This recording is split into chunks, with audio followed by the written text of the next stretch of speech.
अस्सलाम वालेकुम व्यूअर्स, मैं हूं शाकिर सोलंकी। व्यूअर्स, वफाकी काबीना की तश्कील से मुतल्लिक अपडेट करता चलूं कि आज यानी पीर को वफाकी काबीना की तश्कील का इम्कान बताया जा रहा है। वैसे तो गुज़श्ता कई दिनों से, 4-5 दिनों से ये मुसलसल यही इम्कान बताया जा रहा है कि जी आज हो जाएगी तो आज हो जाएगी, नहीं तो कल हो जाएगी। लेकिन आज इम्कान बताया जा रहा है कि तश्कील हो जाएगी। जेयूआई को कौन कौन सी वजारतें जेयूआई ने मांगी हैं या कौन कौन सी मिलने का इम्कान है, और जेयूआई के कौन कौन से वज़ीर बनेंगे। नून लीग से, पीपल्स पार्टी से, पीपल्स पार्टी का मामला ज़ाहिर है अभी थोड़ा सा अलग है, क्योंकि वो काबीना में शामिल नहीं होना चाह रही। तो बाकी नून लीग और जेयूआई के हवाले से मैं बताऊंगा कि कौन कौन से लोग वज़ीर बनने जा रहे हैं और कौन कौन सी वजारतें किस जमात को दी जा रही हैं। तो जेयूआई के हवाले से अपडेट ये है जी कि 4 वजारतें जेयूआई को बताई गई हैं, जो डिस्कस की गई हैं, या 4 वजारतें तय हुई हैं। जेयूआई ने भी ये डिमांड की है।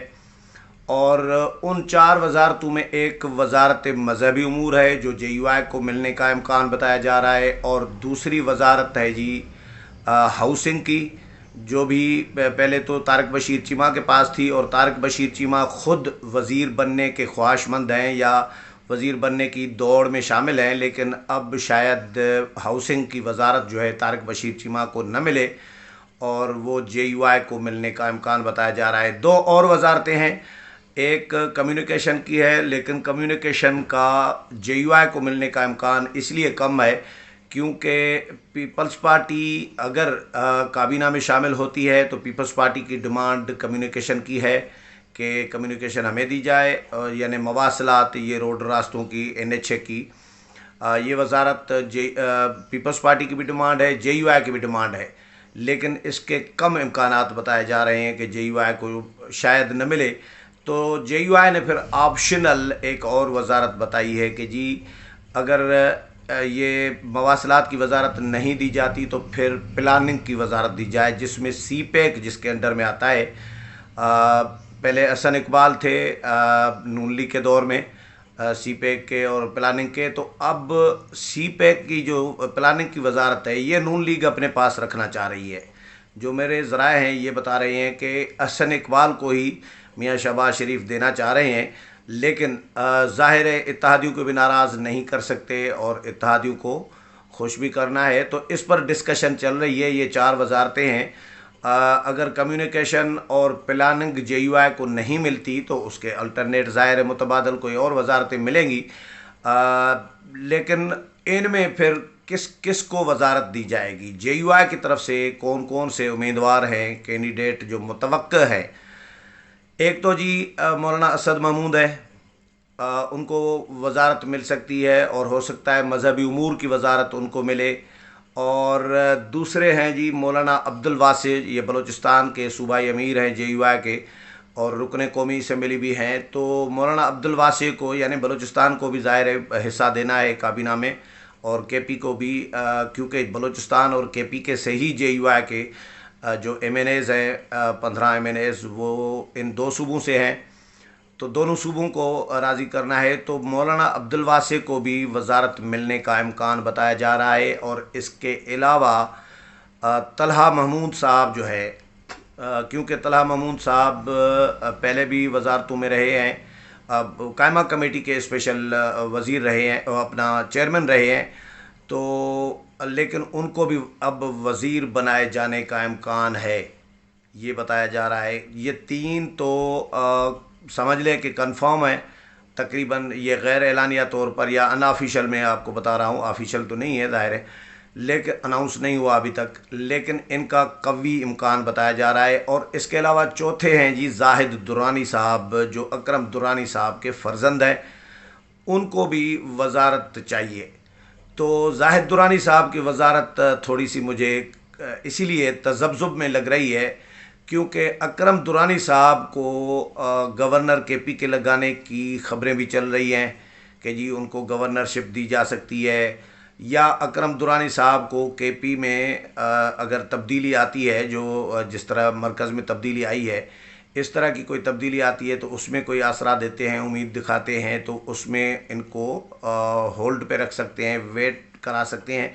तो अकरम दुरानी साहब को बहरहाल अकोमोडेट किया जा सकता है किसी न किसी तरीके से। तो इसीलिए शायद जाहिद दुरानी साहब की वजारत उनको उनकी बजाय उनके वालिद साहब को जो है अकरम दुरानी साहब को अकोमोडेट किया जाए, क्योंकि अगर जाहिद दुरानी साहब की जगह पर दो तीन और भी ख्वाहिशमंद हैं। वजारत किसको नहीं चाहिए हो, सबको चाहिए, हर मेंबर को चाहिए वजारत। मौलाना जमालुद्दीन साहब भी वजारत मांग रहे हैं, ख्वाहिशमंद हैं, जो मेरे ज़राए हैं JUI के वो जी बता रहे हैं। और मुफ्ती अब्दुल शकूर साहब हैं कबायली इलाकों से, वो भी ये चाह रहे हैं। तो इनमें से किसी एक को अकोमोडेट करने के लिए हो सकता है कि एक की यानी जाहिद दुरानी साहब की कुर्बानी दी जाए। तो ये चार ये कैंडिडेट हैं, और जो मुतवक्किल कैंडिडेट हैं मौलाना मुफ्ती अब्दुल शकूर और मौलाना जमालुद्दीन भी शामिल हैं। ये JUI की कहानी है, लेकिन इस पर ये फ़ाइनल नहीं है, ये अभी इस पर डिस्कशन चल रही है। जो इम्कानात जो बताए जा रहे हैं इसके हैं कि इनको वजारतें और ये वजारतें मिल सकती हैं। दूसरा आज अच्छा मज़ीद डिस्कशन भी चल रही है। आज आसिफ अली जरदारी भी मौलाना फजल रहमान की राशगाह पर जाएंगे और मौलाना से मुलाकात करेंगे। मुसलसल राबते भी हैं, वज़ीर आज़म भी राबते में हैं, मौलाना के साथ भी, आसिफ अली जरदारी के साथ भी, बाकी इत्तेहादी जमातों के साथ भी, क्योंकि JUI को सिर्फ 4 वजारतों का इशू नहीं है। JUI की सदारत का भी मैं बता चुका हूँ कि सदारत के भी मौलाना फजल रहमान उम्मीदवार हैं। JUI पहले चेयरमैन सेनेट की ख्वाहिशमंद थी मौलाना अब्दुल गफूर हैदरी के लिए, लेकिन आसिफ अली जरदारी ने स्पीकरशिप भी ले ली और चेयरमैन सेनेट के लिए भी कायल कर लिया है तमाम इत्तेहादियों को कि जी गिलानी साहब को चेयरमैन सेनेट होना चाहिए। तो इस पर JUI भी लचक JUI ने दिखाने के लिए तैयार नज़र आ रही है, और इसीलिए मौलाना अब चेयरमैन सेनेट से भी विड्रा हो गए हैं और 4 वजारतों पे सिर्फ इक्तफ़ा नहीं करेंगे। गवर्नरशिप हो सकती है KPK की या बलूचिस्तान की, एक गवर्नरशिप मौलाना को मिल सकती है, और मौलाना का सदर ममलिकत का जो ओहदा है उस पर भी अभी वो भी मामला फड्डे में है, समझे, आसिफ अली जरदारी और मौलाना के दरमियान। तो ये फ़ैसले अभी मेरा ख़्याल है कि ईद के बाद ही शायद इस पर इत्तफ़ाक़ हो। अभी फ़िलहाल डिप्टी स्पीकर कौमी असम्बली का इलेक्शन है और वो ओहदा फिल करना है इन्होंने, क्योंकि डिप्टी स्पीकर कासिम सूरी भाग गए, इस्तीफ़ा देकर मैदान छोड़कर वो भी भाग गए थे। तो स्पीकर राजा परवेज़ अशरफ आ चुके हैं।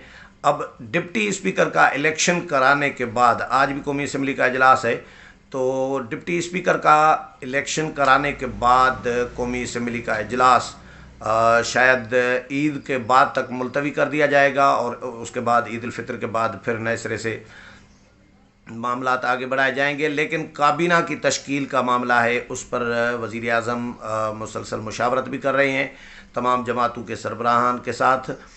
नून लीग से 12 वजारतें नून लीग की बताई जा रही हैं, 12 या 13 वजारतें नून लीग को मिल सकती हैं। उनमें राना सनाउल्लाह का नाम सबसे पहले है जी। वजारत दाखिला का नाम दिया जा रहा है कि जी वजारत दाखिला राना सनाउल्लाह को मिल सकती है।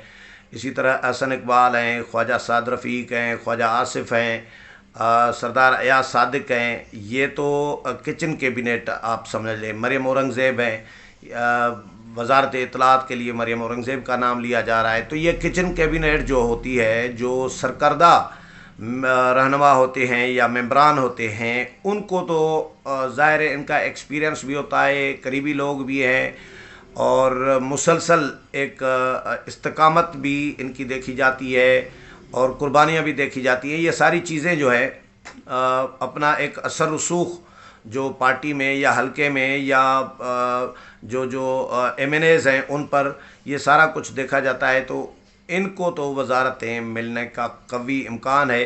बाकी खुरम दस्तगीर भी हैं और भी नाम हैं जिनके नाम लिए जा रहे हैं। इसी तरह पीपल्स पार्टी का मामला ये है कि पीपल्स पार्टी फ़िलहाल अभी तक इस पर कायम है कि जी हमें वजारतों में काबीना में शामिल न किया जाए, हमें बारू सदर ममलिकत का ओहदा दिया जाए और हमें स्पीकरशिप दी जाए, हमें चेयरमैन सेनेट दिया जाए। तो स्पीकरशिप मिल चुकी और चेयरमैन सेनेट का ओहदा भी तकरीबन समझ लेके वो भी मिल चुका है। बस बाकी रस्मी कार्रवाई है, बाकी मामला तय हो चुके हुए हैं मेरे ज़राए के मुताबिक कि पीपल्स पार्टी को ही चेयरमैन सेनेट का ओहदा दिया जाए और उसके लिए यूसुफ रज़ा गिलानी का पीपल्स पार्टी नाम ले रही है कि उनको चेयरमैन सेनेट बनाया जाए। सदर ममलिकत का ओहदा भी फड्डे में है, तो पीपल्स पार्टी ये चाह रही है कि हमें ये ओहदे दें, आइनी जो ओहदे हैं। आसिफ अली जरदारी ने ये गेम इसलिए तो नहीं डाली ना कि सिर्फ वजारतों में जाके बैठ जाएं, और कुछ लोग तो इस पर बड़े बड़े तबसरे कर रहे हैं ज़बरदस्त किस्म के। कुछ लोग ये कह रहे हैं कि जी नून लीग को फंसा दिया है आसिफ अली जरदारी ने, नून लीग को ख़राब करने के लिए इक़्तिदार में लाया है, और पंजाब में भी और मरकज़ में भी, क्योंकि नून लीग डिलीवर नहीं कर पाएगी तो फिर नून लीग का ग्राफ नीचे जाएगा, तो आसिफ अली जरदारी के लिए, पीपल्स पार्टी के लिए पंजाब में गुंजाइश पैदा होगी, स्पेस पैदा होगा, तो पीपल्स पार्टी की रिवाइवल होगी। ये लोगों की कहानियां हैं, लेकिन ऐसा मुझे जो मेरा अभी तक जो तज्जिया है, आगे चलकर कोई इन्फॉर्मेशन मिले तो मैं ज़रूर आपके साथ वो इन्फॉर्मेशन भी शेयर करूंगा, अपना तज्जिया भी दूंगा, लेकिन अभी तक मुझे ऐसा लग नहीं रहा, क्योंकि अभी तक मामला ठीक जा रहे हैं। अपोजिशन जमातों के जो हुकूमती जमातें हैं, इत्तेहाद है, इनकी अपनी अपनी तरजीहात ज़रूर होती हैं, एक दूसरे के साथ हाथ भी कर जाते हैं, अपने अपने मफादात हासिल करके निकल भी जाते हैं पतली गली से, वादा खिलाफियाँ भी ये कर रहे होते हैं। लेकिन अभी तक जो मामलात चले हैं, तहरीक-ए-इत्तेहाद की तैयारी से लेके तहरीक-ए-इत्तेहाद की कामयाबी तक, यानी इमरान खान के इस्तीफ़े तक और हुकूमत साजी तक, तो मुझे कहीं भी अभी कोई डाउट नहीं हुआ किसी भी जमात के नियत पर, या आसिफ अली जरदारी की नियत पर, या किसी और जमात की नियत पर। तो मुझे नहीं लग रहा कि आसिफ अली जरदारी को इस दफ़ा अभी तक कोई धोखा करने के चक्कर में है। बाकी ओहदे ज़ाहिर, अच्छी वजारतें, अच्छे ओहदे, बड़े ओहदे किसको नहीं चाहिए? वो तो नून लीग भी चाहेगी, वो JUI भी चाहेगी, वो अख्तर मिंगल साहब की पार्टी भी चाहेगी।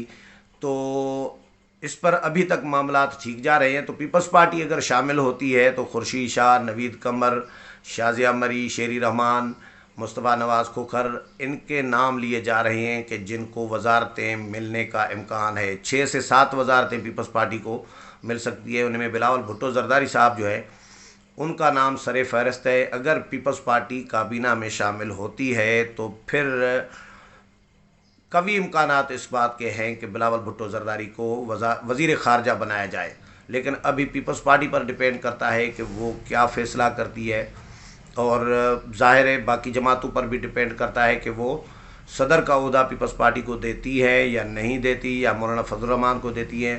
क्योंकि मुझे जितना याद है कि जो मौलाना फजल रहमान PDM के सरबराह जब बने थे, उस वक़्त पीपल्स पार्टी मौलाना को सरबराह बनाने के हक़ में नहीं थी। पीपल्स पार्टी बिलावल साहब ने तजवीज़ किया था कि रोटेशन पर 2-2, 3-3 महीनों के लिए चेयरमैन सरबराह जो है PDM का बनाया जाए, और किसी एक शख्सियत को मुस्तकिल न बनाया जाए। ये पीपल्स पार्टी का आइडिया था बिलावल साहब का। लेकिन सारी की सारी जमातें मौलाना के साथ खड़ी हो गई थी, तो फिर पीपल्स पार्टी को विड्रा करना पड़ा था अपने मौक़िफ़ से, और पीपल्स पार्टी को सरबराही PDM की मौलाना को देनी पड़ी थी, और मुस्तकिल देनी पड़ी थी, जो अभी तक मौलाना के पास ही है।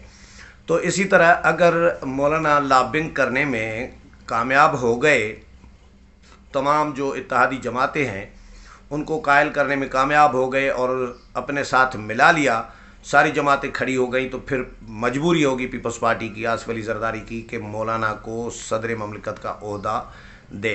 तो इस हवाले से देखते हैं, आज इम्कान बताया जा रहा है कि काबीना की तश्कील हो जाएगी। आज जो भी इस हवाले से अपडेट होगी तो वो फिर आपके साथ शेयर करूँगा। मेरे प्रोग्राम पसंद आया होगा, अगले प्रोग्राम में फिर मुलाकात होगी। तब तक इजाज़त चाहता हूँ। अल्लाह हाफ़िज़।